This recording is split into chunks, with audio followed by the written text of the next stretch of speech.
Chegando o tão aguardado vídeo da timeline do EP3. Yeah!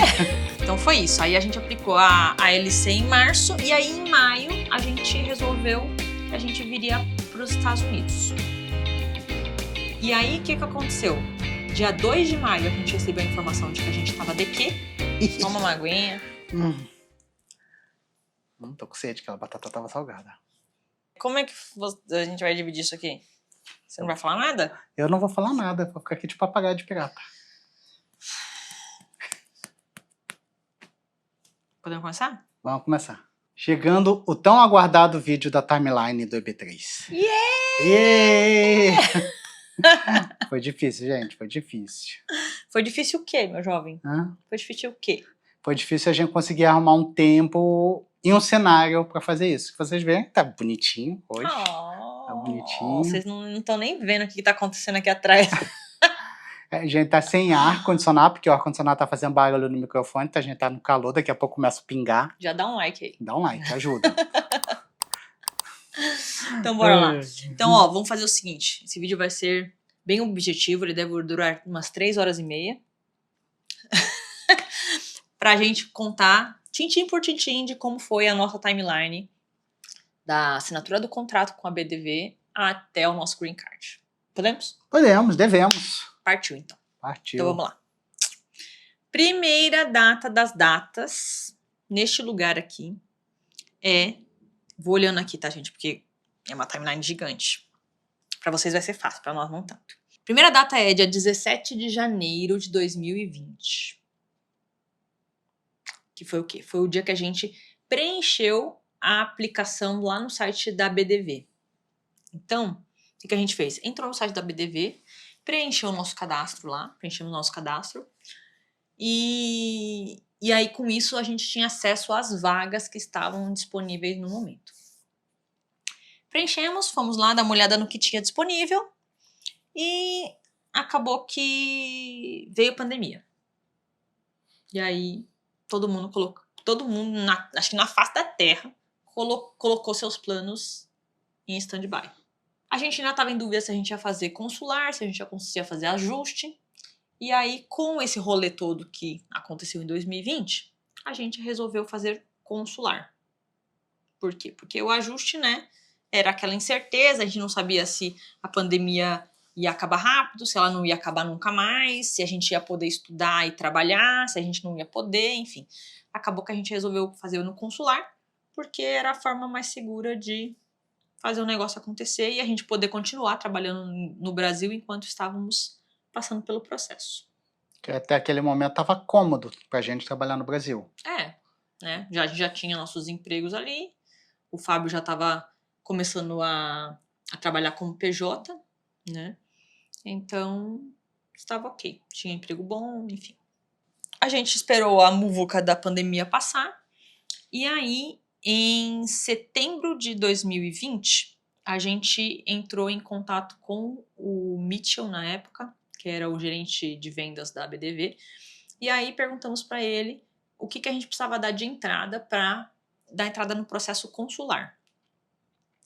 E aí ele falou pra gente que a gente precisava dar uma entrada de $10.000 e assinar o contrato, e aí eles colocariam a gente no sponsor que tivesse disponível ali para iniciar o processo, certo? Certo.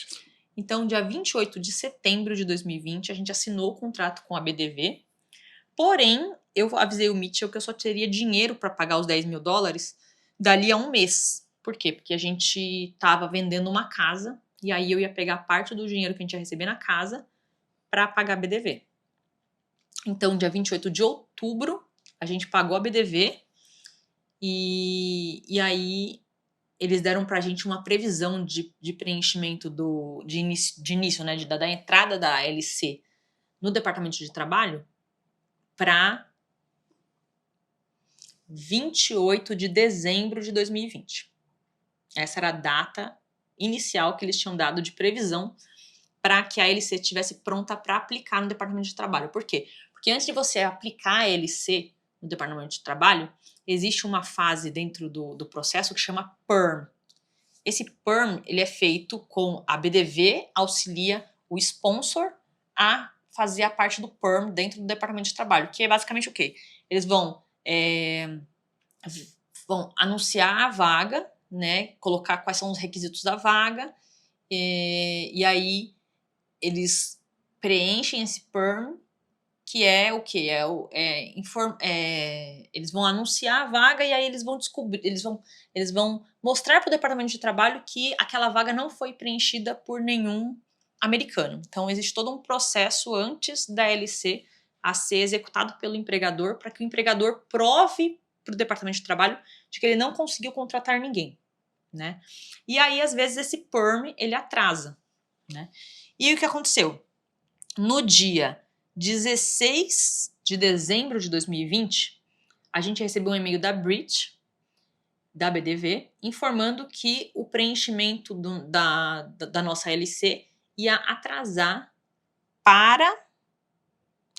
A previsão era para que o preenchimento fosse em 17 de fevereiro de 2021, ou seja, ele era 28 de dezembro, ela passou para 17 de fevereiro de 2021. Por quê? Porque por conta dessa questão do PERM não ter andado conforme eles tinham planejado. E aí, acabou que a nossa LC ela foi preenchida e submetida com data de prioridade de 3 de março de 2021. Certo? O que foi? Tô prestando atenção. Tá aprendendo? Tá aprendendo. Tá aprendendo. Tô. Então, dá um like você. Dá um like se você está aprendendo. Então, o que aconteceu? Preencheram a nossa LC e submeteram para o Departamento de Trabalho. E aí a gente tem aí a nossa data de prioridade. Essa data de prioridade é a data que vai te acompanhar até o final do seu processo. Então, ela é a data principal dentro do seu processo de EB3 Unskilled. Correto? Correto. Então, tá bom. E aí, nossa LC ela foi preenchida para um sponsor, que é uma franquia do Taco Bell em Indiana. O nosso sponsor ele é um sponsor que ele tem franquias em diversos estados, majoritariamente lojas do Taco Bell e do Wendy's, que é uma lanchonete também de hamburgueria, né? E aí é um sponsor grande, ele tem mais de 3 mil empregados nos Estados Unidos e tal. Sponsor bom. Aplicamos. E aí, senta e espera, né? Na época, quando a gente aplicou, a LC ela estava sendo aprovada quando fosse sem auditoria em 6 meses. Enfim, com esta informação, a gente decidiu que a gente queria vir para os Estados Unidos para conhecer a cidade que a gente ia morar. Correto? Correto. Por quê? A gente queria ver se tudo era real. Quer dizer, tinha várias questões, né? Aqui nos Estados Unidos já tinha vacina. A gente queria tomar a vacina logo. No Brasil estava demorando para chegar. E a gente estava curioso para ver como é a cidade, para ver se é real, se a gente não tinha caído em algum golpe. E tinha pouca informação sobre a cidade na internet, né? Quando a gente pesquisou pela cidade, tinha duas cidades próximas para fazer. Tinha a cidade de Fort Wayne e a cidade de South Bend. Só que South Bend estava lá na internet como uma cidade com alto índice de violência. Aí nós falamos, não, South Bend a gente não quer. E aí toda assim, o South Bend ele já fica mais próximo a Illinois, a Chicago, para a parte oeste do estado, e Fort Wayne fica mais para o leste. E South Bend fica perto de Gary, são umas cidades mais que eles dizem que tem muita incidência de gangues, então tem muitas brigas de gangues na cidade, enfim. E aí as informações que a gente achava no YouTube sobre South Bend não eram tão boas quanto as de Fort Wayne. Não tinha muita informação, mas o que tinha mostrava que Fort Wayne era melhor do que South Bend. E Fort Wayne, ela é a segunda maior cidade do estado. Então ela tem hoje 270 mil habitantes. E a gente achou que era melhor vir para cá do que para South Bend. Por isso a gente acabou escolhendo a vaga aqui em Fort Wayne. Porque detalhe, nós morávamos em São Paulo. Então, assim, imagina sair de uma cidade gigantesca como São Paulo para uma cidade minúscula. Sim. Assim, essa aqui tem 270 mil habitantes, a gente acha pequeno? Então foi isso. Aí a gente aplicou a LC em março e aí em maio a gente resolveu que a gente viria para os Estados Unidos. Aí montamos lá um planejamento de guerra, porque a gente ia vir para cá, só que o que acontece? A gente estava no meio da pandemia. Então o que a gente tinha que fazer? A gente tinha que fazer quarentena no México. Exatamente, porque as fronteiras estavam fechadas. Então, a gente queria passar um tempo aqui nos Estados Unidos, só que aí a gente tinha que passar pelo menos 15 dias no México para poder entrar aqui. Aí eu peguei férias no trabalho e peguei 10 dias. De trabalho remoto. Passamos 18 dias no México e sei lá quantos dias nos Estados Unidos, porque a gente saiu do Brasil, fomos para Cancún, aí ficamos em Cancún 18 dias, saímos de Cancún, fomos para Nova York, ficamos em Nova York, sei lá, uns 15 dias talvez, aí pegamos um carro, viemos 1.000 quilômetros para Fort Wayne, e aí ficamos aqui, sei lá... 5 dias. 5 dias, fomos para Niagara Falls, que é caminho. A gente ficou aqui 5 dias, quer dizer, a gente ficou 4 dias, 5. Só que a gente foi para Chicago e passamos por South Bend.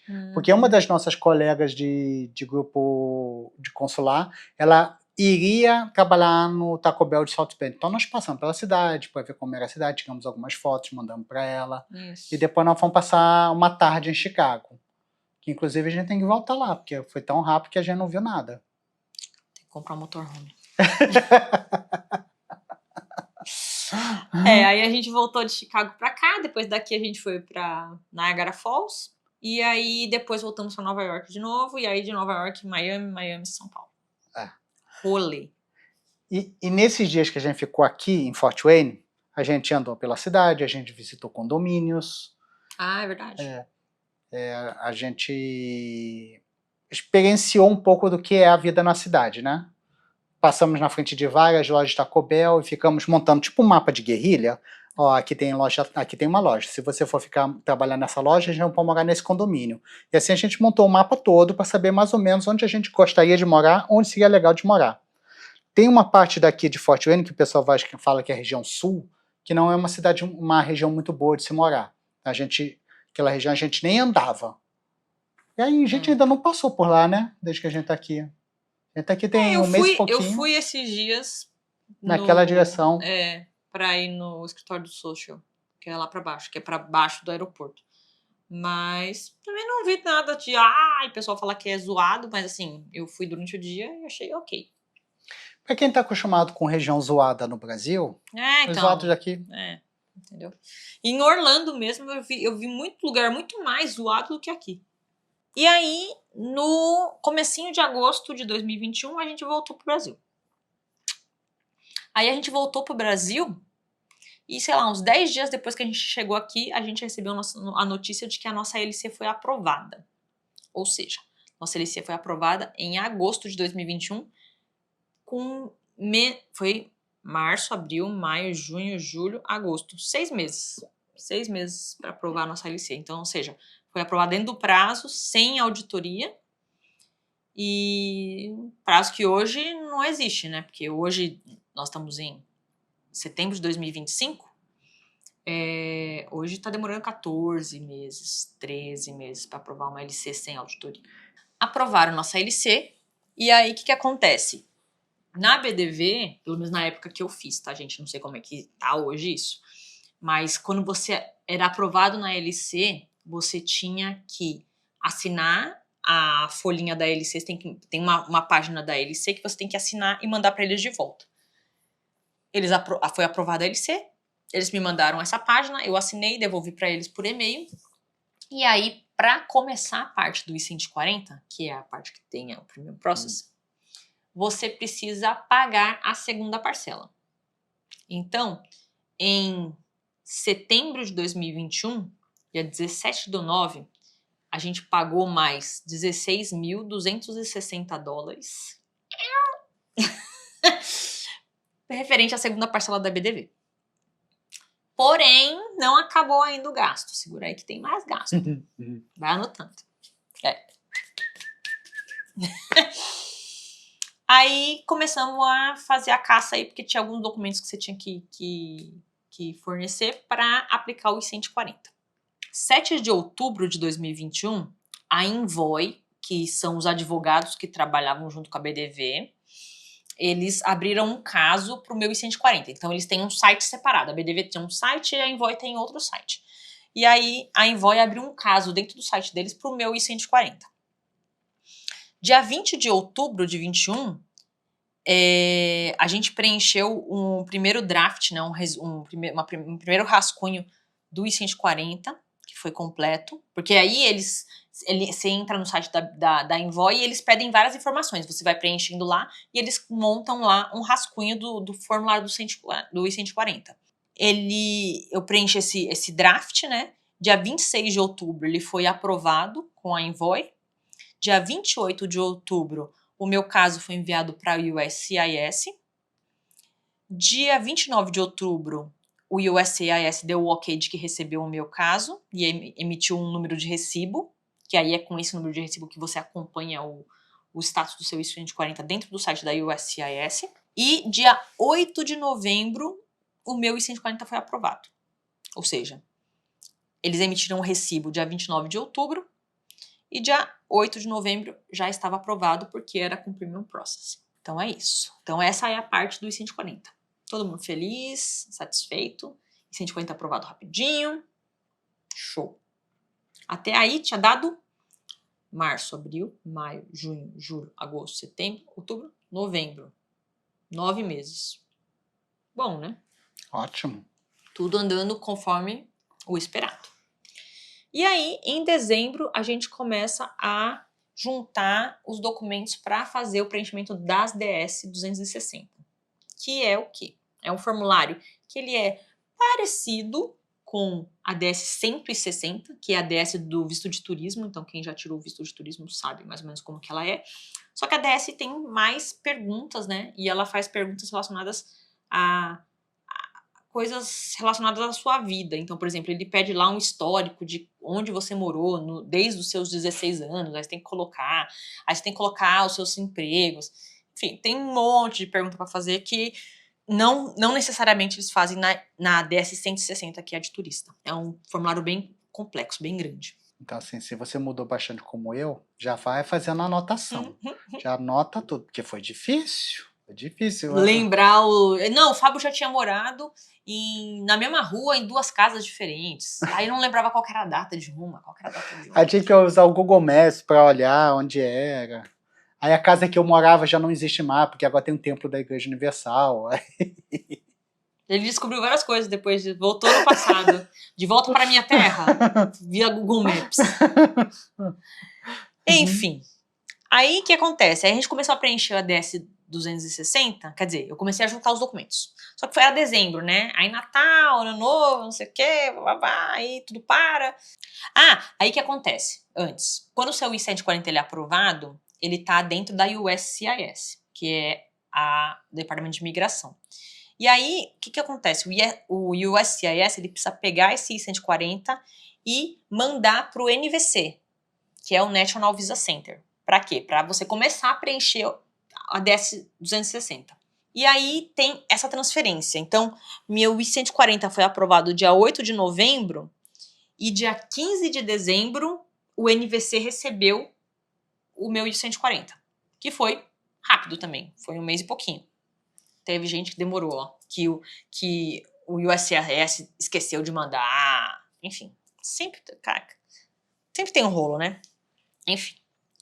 Então, dia 15 de dezembro, o NVC recebeu o meu caso. Aí, dia 5 de janeiro de 2022, a Envoy abriu o meu caso como aplicante, né? Porque ele tinha aberto um caso para 140, aí ele abre um novo caso para aplicar a ADS. E aí eu avisei a eles que eu tinha um dependente.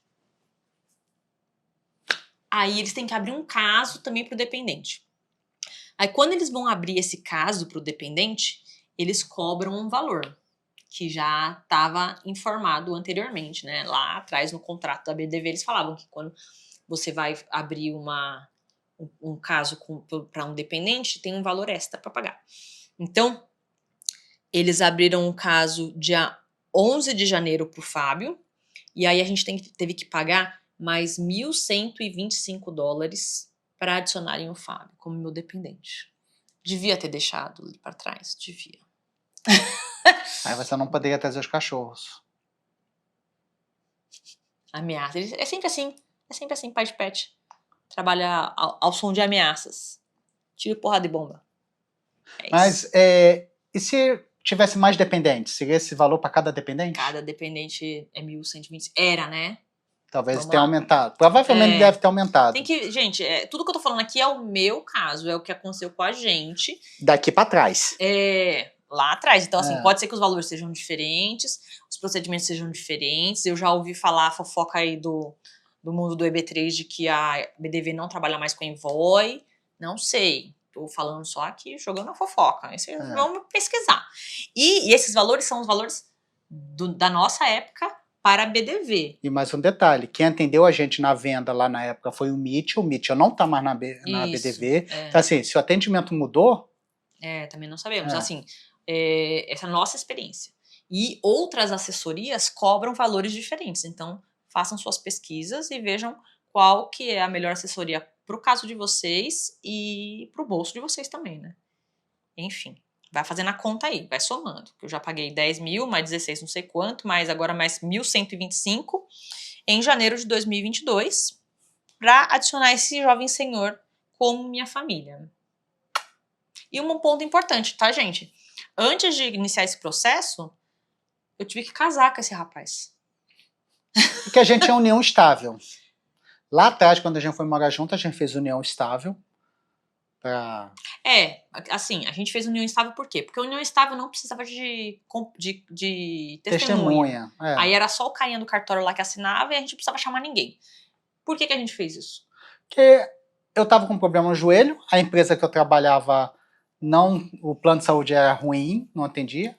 A empresa que a Thaís trabalhava, o plano era bom, então a gente fez a união estável para ela me incluir no plano de saúde e eu poder fazer o tratamento do joelho. É golpe, né, gente? Golpe. Foi o golpe que ele me deu. E aí, o que acabou acontecendo? E aí que acabou que a gente, quando você vai fazer uma união estável no cartório, você tem que pagar. E quando você vai fazer um casamento, você tem que pagar também. Acabou que a gente ficou com preguiça de chamar alguém para ser nossa testemunha no nosso casamento, e a gente fez a união estável porque não precisava de testemunha. E acabou que aí a gente resolveu aplicar o processo e tivemos que casar. Ou seja, pagamos 2 vezes. Pagamos 2 vezes para a mesma coisa. A vantagem é que quando você faz a união estável, faz o casamento civil após a união estável, o processo é mais rápido. Ah, é? Não lembro. O processo foi mais rápido. O cara até falou lá no cartório, porque se você já tem união estável, ele não precisa botar o nome lá num quadro, perguntando se já foi casado, se tá casado com outra pessoa. Eu acho que eles fazem alguma coisa no diário oficial pra falar fulaninho e fulaninha vão se casar. Alguém tem alguma coisa contra? Existe isso legalmente, tá, gente? É verdade, eu tinha esquecido disso. Que acho que fica, sei lá, 20, 30 dias lá. Então, com a gente não precisou fazer isso. A gente marcou, tipo, 2 semanas depois a gente tava no cartório, casando. Então, contem também com este custo, se você não for casado, casado mesmo, porque união estável não resolve o problema. Tem que ser casamento civil. Tem. Beleza. Aí, o que a gente fez depois? Aí, uma coisa que vocês sempre perguntam pra gente é como nós pagamos as taxas, né? No primeiro pagamento, os $10 mil, a gente fez pela Money Corp, que era uma empresa de câmbio mesmo, mas que tinha taxas e era confuso, porque a gente mandava o dinheiro, a gente tinha que mandar o dinheiro para uma conta, aí eles mandavam o dinheiro para Londres, para depois mandar para os Estados Unidos, enfim, demorava. Nossa, eu lembro disso. Tinha que assinar um papel, aí eu assinei um formulário, mandei, aí o cara me ligou, cara, um rolo. Aí beleza, aí apareceu o quê? A Nomad. Tchan! Nomad patrocina nós. Inclusive, se você não tem uma conta da Nomad, eu vou deixar nosso código de convidado aqui na descrição. Tá? Põe na tela aí. Porque aí você ganha cashback se você abre a conta. E ultimamente estavam dando até um chip de celular. Por 7 dias, eu acho. Enfim, entra aí, dá uma olhadinha. Se você não tem conta da Nomad, abre a conta da Nomad. Eles não estão pagando a gente por isso, mas a gente tá fazendo a propaganda pra vocês porque é bom. Acabou a hora do merchan. Acabou. Aí, a gente aplicou o ADS, deixa eu achar aqui, me perdi. Ixi. Abri o caso pro meu marido, aí pagamos as taxas, Aí a gente abriu o caso pro Fábio, e aí quando você abre o caso, você já tem que pagar essa taxa de 1.125 para a Envoy poder agilizar, porque aqui na América ninguém trabalha sem receber, não é mesmo? Então aí a gente pagou essas taxas de 1.125 pela Nomad. E aquelas taxas de 16 mil, depois que aprovou a LC, que era a segunda parcela da BDV, a gente também pagou pela Nomad em 2 partes. Eu paguei, num dia eu paguei um valor e no outro dia eu paguei o outro, porque tinha um limite de transação por dia. Então eu paguei uma parte, depois eu paguei no dia seguinte eu paguei a outra, mandei os 2 recibos para eles e eles deram baixa lá. Também via Nomad. Dia 24 de janeiro de 2022, a gente fez a primeira revisão de documentos e formulários. Então a Envoy coloca... Eu até tenho um vídeo da Envoy, né? Tem. Se a Envoy estiver funcionando ainda, serve para vocês. A gente fez um vídeo, o Fábio vai colocar aqui nos cards, sobre como funciona o site da Envoy, porque a gente submete todos os documentos para a Envoy online. Então eles têm um site que você vai lá e faz o upload de todos os documentos que eles precisam. E aí isso a gente fez a parte inicial, dia 24 de fevereiro de 2022, a gente fez essa preenchimento de dados e submissão de documentos para eles lá. E aí, o que acontece? Para DS, você precisa traduzir diversos documentos, né? E o que a gente fez? Todas as nossas traduções a gente fez com uma empresa muito legal, muito prática, que você tem um site onde você faz o upload de todos os documentos ali, você coloca todos os PDFs dos seus documentos, e aí na hora, você colocando os uploads ali, ele já te manda uma cotação, você vê na tela, tá, gente? Você faz o upload dos documentos, clica no Submit, e aí ele vai te mostrar qual que é o valor para traduzir aqueles documentos. E aí, se você aceitar aquele valor, você preenche ali no site mesmo já o número do seu cartão de crédito e dá um concluir e pronto. E aí eles já vão receber os seus documentos lá, vão fazer a tradução e te devolver por e-mail e já debita direto do seu cartão de crédito, dá até para parcelar e tal. Muito prático. Muito prático. E esta empresa é a Clique Traduções, que nós super recomendamos. E aí, esses dias atrás, a gente teve que fazer uma tradução com eles da nossa carteira de motorista para fazer a carteira de motorista daqui. E aí eu falei, já que estamos por aqui, vamos perguntar se tem um cupomzinho de desconto aí pra galera, né? Que eu ia falar que eu vou contar pra vocês que eu fiz com eles e não vou trazer nenhum benefício. Não dá, né, gente? Não dá, né, velho? Dá sim. Dá sim. Dá sim. Dá sim. Oh. Eles deram. Então, vamos fazer o seguinte. Para compras acima... Compras, né? É uma compra, né? Vamos lá. Serviços. Para serviços acima de R$150, vocês podem entrar direto no site deles, submeter os documentos lá, e aí no campo de cupom de desconto, o Fábio vai colocar o cupom aqui para vocês, Coloca esse cupom, que vocês vão ter 10% de desconto no total da compra, direto no site. Se a compra for abaixo de R$150, o site não vai reconhecer o cupom. Então, o que você vai fazer? Você vai receber os seus 10% de desconto, sim. Entra no WhatsApp. Dá pra colocar link de WhatsApp, meu jovem? Consigo. Então, o Fábio vai colocar aqui um QR Codezinho. QR Code. Um QR Code aqui com o WhatsApp deles, para você entrar em contato com eles pelo WhatsApp. Aí você coloca seus documentos no WhatsApp também e fala para eles, quero fazer uma tradução, mas não vai dar R$150. Tem o cupom lá do Agora Somos Gringos, quero usar o cupom deles para ter meu desconto de 10%. Este cupom. Ou por e-mail também. Mesma coisa, gente. Manda por e-mail os documentos que vocês têm em PDF. Fala que vocês vieram pelo Agora Somos Gringos, coloca o cupomzinho lá, fala, eu quero meu desconto de 10%. E aí eles vão dar o desconto para vocês. Combinado? Experimentem. A experiência é incrível. Você recebe todos os documentos, a tradução deles é juramentada.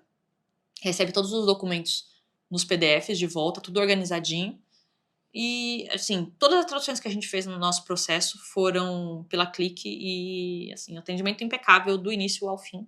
O pós-venda também. Aí que nem, por exemplo, dessa tradução da CNH, a gente já tinha uma tradução de 2024 da nossa CNH que a gente traduziu já pensando que quando a gente teria que vir para cá, já para ter.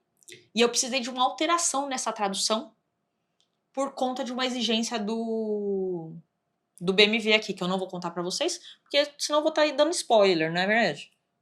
No vídeo do BMV vocês vão ver. E aí a Clique fez essa alteração para mim, ó. Cara, foi muito rápido. Incrível. Enfim, super indicamos. E vocês sabem que eu só indico coisa aqui que eu já usei, né, gente? Então, é isso. Vale a pena. Beleza. Aí a gente fez todas as traduções lá com a Clique. E em março de 22 foi que a gente enviou tudo. Deixa eu ver a data certinho para passar para vocês aqui. DS 260 submetida no SEAC dia 1º de março de 2022. É isso. Ainda teve uma segunda revisão de documentos, ó. 24 de janeiro de 22 teve a primeira revisão de documentos, que a gente mandou todos os documentos que eles queriam, as traduções de todos os documentos que eles queriam. Aí, no dia 28 de fevereiro, veio uma segunda revisão desses documentos, provavelmente devem ter pedido mais alguma coisa. E aí, dia 1 de março, as DS foram submetidas. Aí, o que a gente fez? A BDV não, é Envoy, né? Ela ajuda a gente a preencher, né, a parte da DS, e aí a gente submete a DS. Então, eles dão pra gente os códigos, né, da DS e tal. A gente entra no site do SEAC, submete, salva a DS inteira e a capa da DS. Sempre que a assessoria de vocês falar que vocês submetem a DS, salvem a capa e salvem a DS. Lá tem os botõezinhos para você salvar dentro do site do SEAC. Por quê? Porque a capa da DS, você vai precisar dela pro CASV, pro dia da entrevista. Então, assim, é super importante que vocês tenham a capa. Certo? Porque na capa tem os códigos de barra que eles escaneiam na entrada dos locais. Depois da DS submetida, a Envoy pediu pra gente um formulário G28. Que é o quê? Como se fosse uma procuração.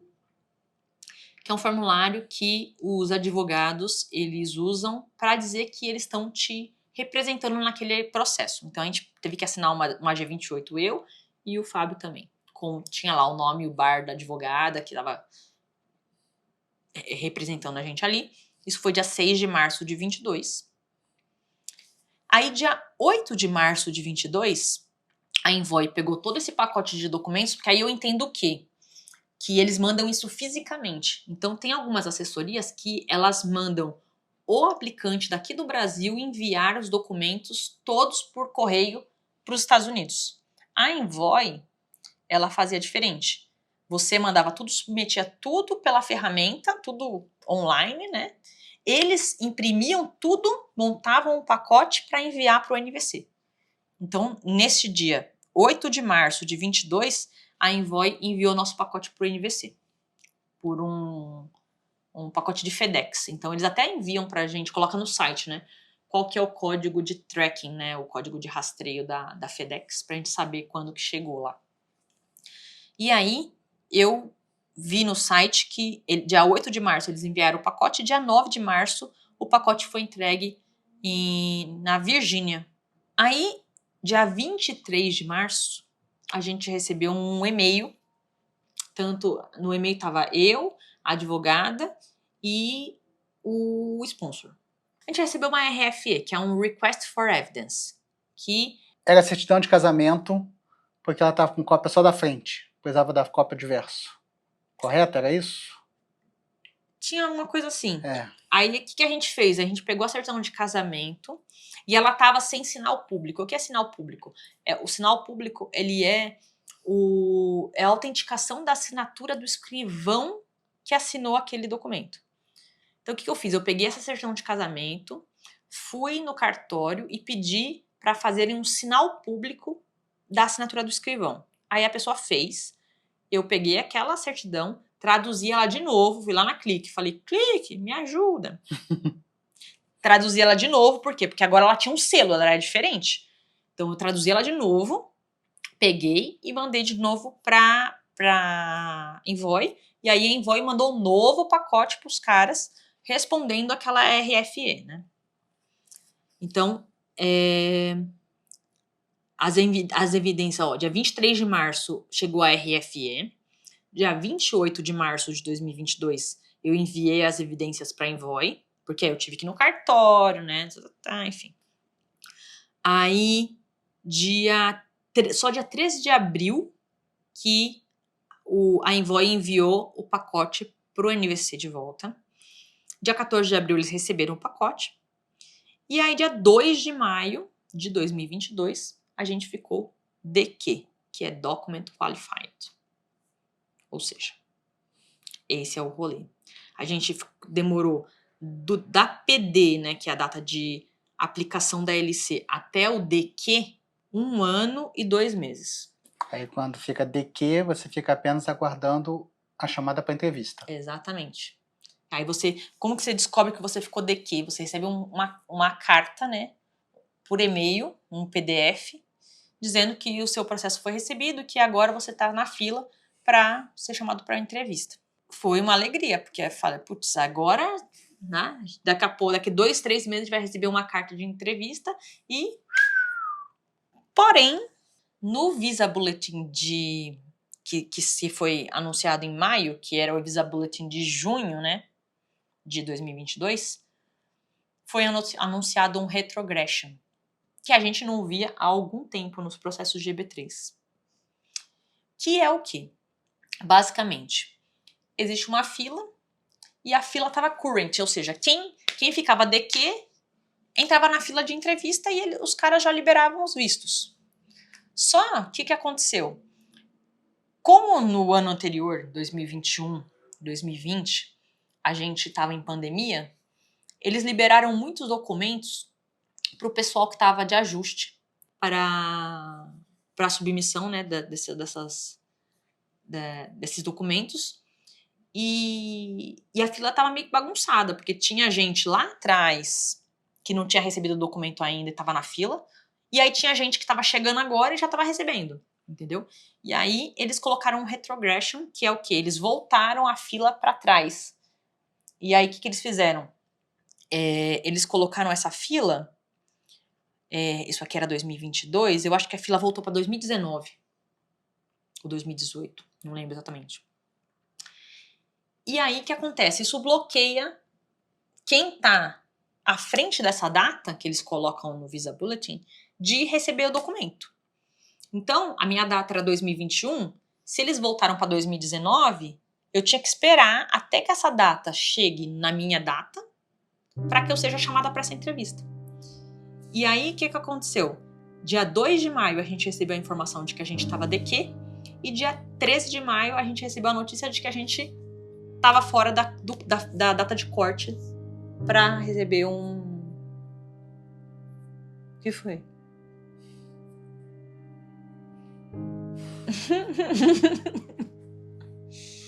Já tá com o pezinho aqui já. Aí a gente ficou fora da data de corte. E a gente nem entendia direito, acho que ninguém entendia o que era o retrogression, porque...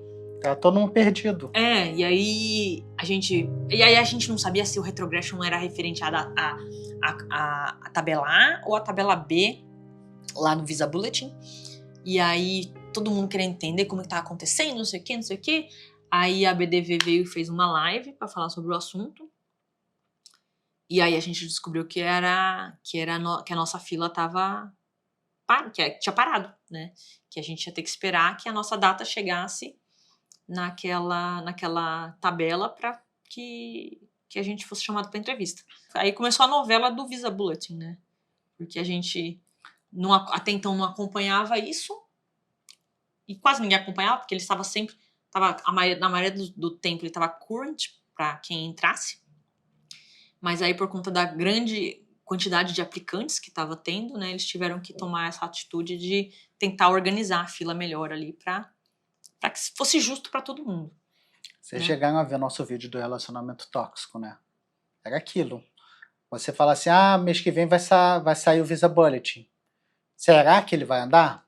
Porque às vezes ele andava 2 dias, às vezes andava 1 semana, às vezes andava 2 meses, às vezes não andava nada. E aí foi aí que começou o ter que acompanhar o Visa Bulletin mês a mês para saber o que seria do próximo mês, né? E aí, oi, vem cá dar oi pro pessoal. Olha, gente, quem acordou da sonequinha? Oi, deixa eu falar. Oi, pessoal, eu sou o Biscoito e eu tenho green card. Vai lá. Nossa esperança era que quando virasse o ano fiscal, né, que é o Visa Bulletin de outubro, que é anunciado em setembro, quando ele virasse, ele ia virar e já ter boa notícia. E aí aqui tá escrito que dia 7 de setembro de 22, o Visa Bulletin de outubro veio, não current ainda, ele ainda tava com as datas lá atrasadas, né? E aí a gente teve que ir acompanhando todos esses meses até que o Visa Bulletin chegasse na nossa data. Vamos ver o que A tinha Thaís aqui. fala virar de outubro, porque aqui o ano fiscal começa de setembro para outubro, né? Que eles começam pós-verão americano. Isso. Né? Eles não contam como a gente conta no Brasil, que o ano começa em janeiro e vai até dezembro, e o ano fiscal também começa em janeiro e vai até dezembro. Aqui não, é o contrário. Inclusive os calendários...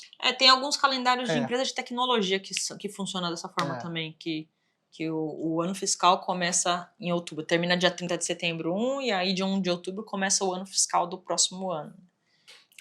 Muita gente pergunta pra gente, já perguntar em vários comentários nos nossos vídeos, se durante o processo de visto nós viemos para os Estados Unidos.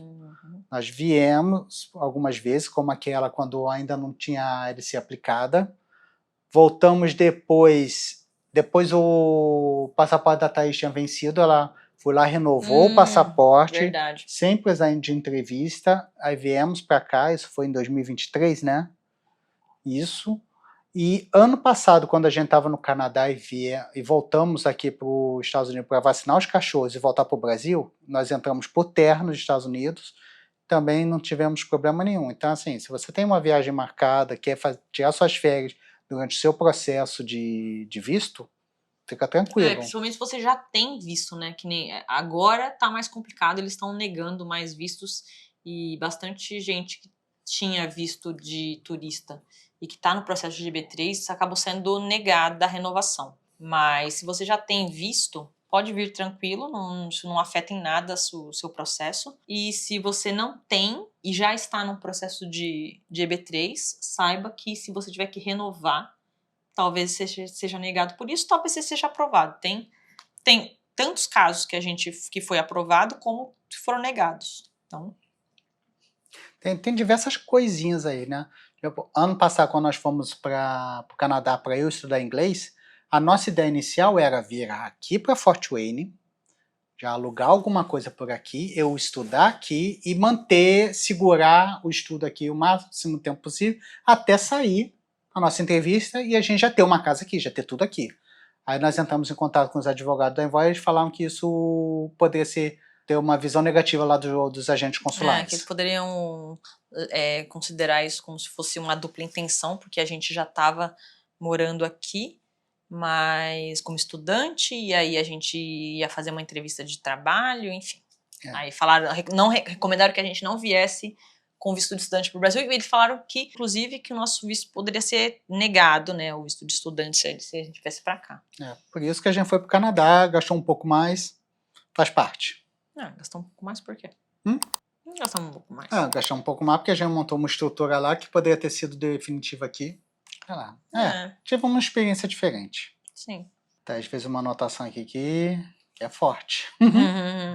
Que em 2023 nós fomos passar o aniversário dela na Disney, né? Aí nós ficamos 22 dias lá. E na volta foi dolorido, porque a gente já queria ficar por lá. Aí chegando no Brasil, meio que assim, sem saber o que está acontecendo no Visa Bulletin, quando vai sair, se vai sair, quanto tempo a mais nós temos que esperar. Foi puxado, foi bem pesado. E foi nesse mesmo ano, né? Foi 2023, em outubro, que a gente esperava que o Visa Bulletin andasse. A gente tava lá assim, vai sair, vai sair. E o Visa Bulletin não tem dia certo para sair. Ele sai no começo do mês, sendo que pode ser do dia 1 ou dia 15. Tá, e todo na dia primeira quinzena. Todo dia você vai lá, consulta. você fica lá naquele negócio. Aí teve, no dia que saiu, Thaís virou pra mim, eu tava trabalhando, ela tava sentada na cama, ela falou, saiu o Visa Bulletin. Aí eu parei, olhei pra ela não teve movimentação. Gente, foi um chororô. A gente entrou em desespero. E naquele momento ali, a gente já começou a pensar em um monte de outras coisas. Eu já ia falar, não, esse processo não vai sair, vamos startar plano no Canadá, vamos mudar para o Canadá, vamos ver o que a gente vai fazer. Nós conversamos com uma consultora na época, né? Para ver se dava para fazer um plano de estudo para o Canadá, mas aí ia ser mais uma grana alta para pagar. Fácil, não? É. Gente, vou mostrar pra vocês o que tá acontecendo aqui. Vou mostrar pra vocês os bastidores. O estúdio de gravação. Olha isso aqui. Olha isso aqui. Ai. É gostosinho demais? É muito gostosinho. Ok. Foco. Aí assim, de timeline de EP3 foi isso. Não, calma, não acabou. Não? Não. Não acabou. Não, aí a gente foi pro Canadá, aí a gente voltou pra cá. Aí, beleza. Ixi, tem mais um monte de data aqui, gente. Aqui, ó. Calma, jovem. Aí começa com a parte boa, pô. Aí, vamos lá. 2 de maio de 2022. Ficamos de quê? Aí, 11 dias depois, descobrimos que estava no retrogression. E aí, nunca mais a gente falou sobre o assunto, ok? Até o Visa Bulletin de abril de 2025, que foi publicado no dia 10 de março de 2025. E aí a gente entrou.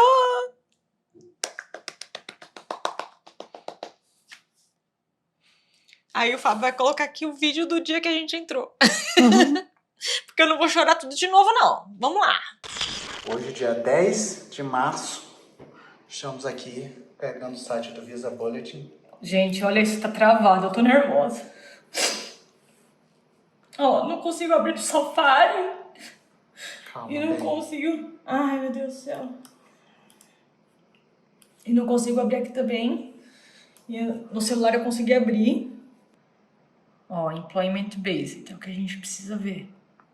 Ai, eu tô tremendo. Eu tô! 22 de maio, entrou na nossa data, não acredito.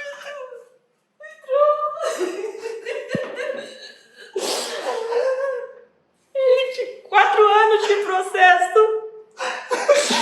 Chegou nossa vez.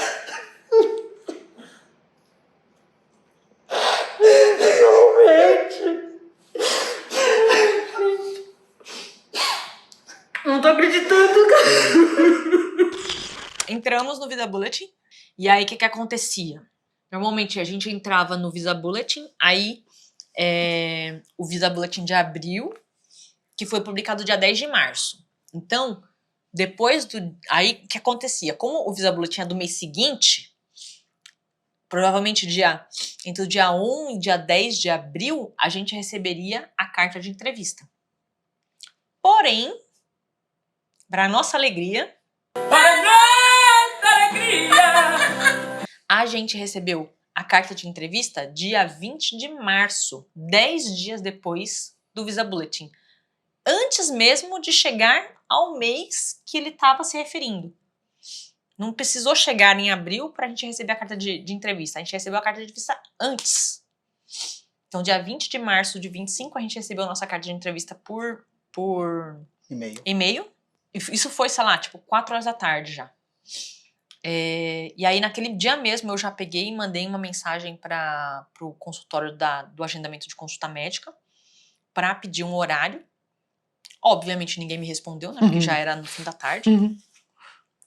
E aí, no dia 21, que foi o dia seguinte, 21 de março, eu recebi um e-mail das meninas do consultório dizendo que tinha consulta médica para nós dois para o dia 9 de maio. Eu aceitei, obviamente. E aí, a nossa entrevista estava marcada para o dia 15 de maio. Então, dia 9 era uma sexta-feira e dia 15 era a quinta-feira da semana seguinte.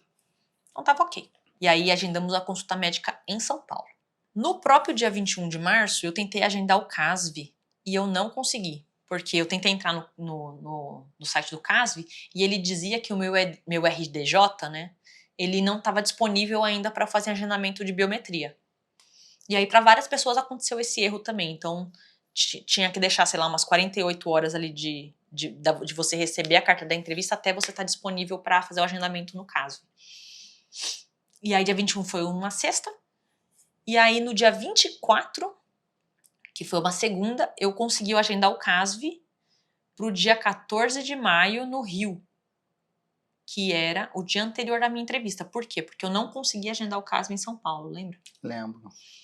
Aí eu falei, vamos agendar no Rio mesmo, a gente chega um dia antes no Rio, faz o CASV e depois no dia seguinte faz a entrevista. Só que eu sou uma pessoa muito teimosa. E aí, o que eu fiz? Eu fiquei insistindo ali no site do CASV nos dias posteriores para ver se abria uma vaga em São Paulo, pra gente fazer o CASV em São Paulo e ficar menos tempo no Rio. E aí, no dia 29 de março de 2025, eu consegui reagendar o CASV para o dia 8 de maio em São Paulo. Então, as nossas datas ficaram dia 8 de maio o CASV, dia 9 de maio a consulta médica e os exames, e dia 15 de maio a nossa entrevista no Rio de Janeiro. E é isso. E aí fomos para o Rio de Janeiro, fizemos nossa entrevista, ficamos em processo administrativo. Se quiser ver o nosso relato de entrevista, tem também aqui na descrição. E depois fizeram a liberação lá do nosso visto. A gente foi acompanhando no site do SEAC online. E aí no dia 28 de maio de 2025 foi quando a gente retirou nossos passaportes no CASV. Ufa. Bom, já que você tá aí, a timeline não acabou aí. Mas o que você quer mais? Porque aí, depois disso, nós compramos uma passagem, dia 1º de julho, embarcamos e chegamos aqui nos Estados Unidos. Demos entrada no aeroporto, passamos na salinha, mudamos o endereço lá para receber o green card. Depois disso, na semana seguinte, fizemos o nosso cartão de Social Security. 35 dias depois, chegou nosso green chegou o card. nosso green card. Nosso green card chegou dia 4 de agosto. Então, se a gente for contar da PD até o green card, aí vai dar, porque a nossa PD é março, abril, maio, junho, julho, agosto. Deu 4 anos, 5 meses e 1 dia. É isso. 4 anos, 5 meses e 1 dia. Certo? Certo. E é isso. Essa é a nossa timeline. Agora inicia uma nova timeline, né? De trabalhar pro sponsor. Vai ser tipo o chinesinho preso, riscando o calendário assim, menos um. Um colega nosso botou um contador regressivo no celular. E é isso, gente. É isso. Essa foi a nossa timeline. Lembrando que essa é nossa experiência, né? Os prazos hoje são totalmente diferentes, né? Por exemplo, a nossa LC saiu com 6 meses. As LCs têm saído com 14 meses, 12, 13 meses. Daí tem gente que não está mais aplicando o I-140 com o Premium Processing. Por quê? Porque não está adiantando muito, porque você vai ter que esperar de qualquer forma o Visa Bulletin andar. Tem gente que prefere já aplicar com o Processing para já se livrar dessa fase. Então aí você tem que analisar aí qual que é o seu caso, qual que é o tamanho da sua cidade, se você quer ficar, né, esperar o I-140 rodar da forma que tradicionalmente roda, ao invés de Premium Processing e economizar esse dinheiro. Enfim, você tem que ter essas suas escolhas. Não existe também certo ou errado, né? Tem gente que acha que vale sempre a pena aplicar o Premium Processing, tem gente que acha que não. E é isso. É isso. Aí a gente queria aqui contar para vocês os detalhes de datas, né? Para vocês. E aí temos os detalhes de valores aí. E o único valor que vai modificar mais aí é a questão de dependentes, né? Porque quanto mais dependentes, maiores são as quantidades de taxas aí. Porque essa taxa, a taxa dos dependentes, existe uma taxa para você aplicar a DS 260, né? Então, se você tem 4 dependentes, vai pagar 4 vezes essa taxa, né? E aí, ali dentro da taxa da Envoy, que a gente pagou 1.125, ela tinha o trabalho da Envoy mais a taxa da DS 260 do Fábio, né? E há uma coisa que a gente pagou depois da gente entrar aqui ainda, que são as taxas do Green Card. Exato. Que são $235 por Green Card. Então, depois que a gente recebe o pacote, né, o passaporte com envelope e os passaportes com visto, você recebe um papelzinho ali junto, informando o que você tem que fazer para pagar a sua taxa de Green Card. Então, a gente já pagou essa taxa do Brasil, através da conta da Nomad também. E aí, quando a gente deu entrada aqui, a taxa já estava paga, então foi só eles fazerem a emissão do Green Card e mandar entregar. Mas ainda tem essa taxa ainda que vai ser paga direto pro governo. Certo, meu jovem? Certo. E é isso, gente. É isso. Se tiverem qualquer dúvida, deixa nos comentários, que o Fábio vai responder todo mundo. E deixa seu comentário, deixa sua dúvida. E pergunte, né? Se tiver qualquer dúvida, se tiver alguma outra sugestão de algum vídeo que vocês queiram, vai nos contando nos comentários e a gente vai gravando por aqui. É isso aí. Certo, minha jovem? Certo, minha jovem. É nóis, parça. É nóis. Beijo, galera. Até a próxima.